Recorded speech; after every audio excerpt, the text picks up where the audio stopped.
Okay, welcome back everybody. So I have another quick tip for you. So a lot of these foam planes come with these foam hinges, okay? You can see there's no nylon on it. The hinge for the aileron is literally just foam, right? So what you can do, or what I like to do with these, is to strengthen that bond on that hinge, okay, I like to take a little bit of goop. That's why I have a glove on. And I will, on the back side, I'm going to tape this off and do a thin line of the goop. Really, you want to do a really thin surface, and you want to test the glue on an area. Maybe just test it right on the edge first. Make sure the glue doesn't eat through the foam. Okay, I've done this before, so I know I'm not going to have any issues here. You also want to make sure if you are going to tape it, you want to run the tape over your clothes a little bit, make it a little bit less sticky, and you want to make sure you don't rip any of this paint off. But for right now, I'm going to show you what I do on this side of the hinge, and this will actually strengthen the bond of the hinge as well. I like to do it on both sides because I don't want this to rip off on this side and then cause an issue on the other side. So I like to double do it. I fly my planes hard. I want them to last, and these are some of the things I do. The last thing you want to do is have a control surface rip off in the middle of the air. So what I do is I take a little bit of goop, put a little bit on my finger, and you could do this with a piece of foam board. You can make a little like triangle out of foam board, and you can use that as a squeegee to do it. I like using my finger with a rubber glove. I can really get in there like that.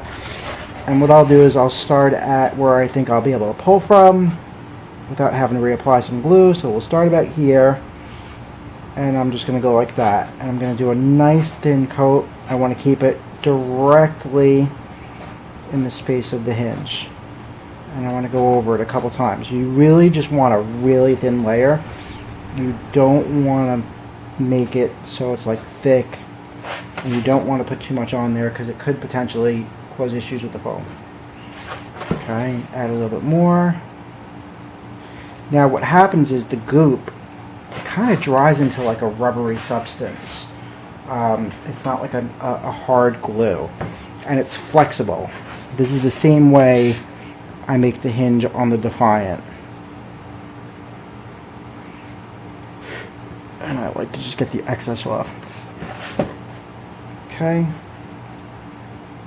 Takes you a couple minutes each way. It's a really quick thing you can do. And after this dries, you will not have any issues with this wing or this hinge at all. Like I said, I only want it on the inside, so I'll take any excess off my finger.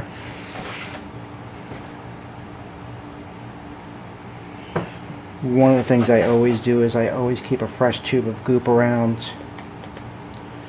It's a really great product. I like it a lot. You can use the glue things down inside the plane. You can use it on the outside of the plane. Normally doesn't eat through the foam. I like the Goop Marine based usage. I like this one. It's about $8 a tube. You get a lot of uses out of it, and it works really well. So I'll do this last little piece here, and I'll just run a little extra across there, make sure we're good to go, and I have every surface. Okay, and that's it. You can work it in there a little bit, and I'm going to let this dry like this. Don't want it too thick in any one spot, so I want to go over it one more time. And that's it. I'm going to let that dry, and when that does dry, I will have a rock solid hinge. Alright, thanks for watching everybody. Hope you enjoyed this quick tip.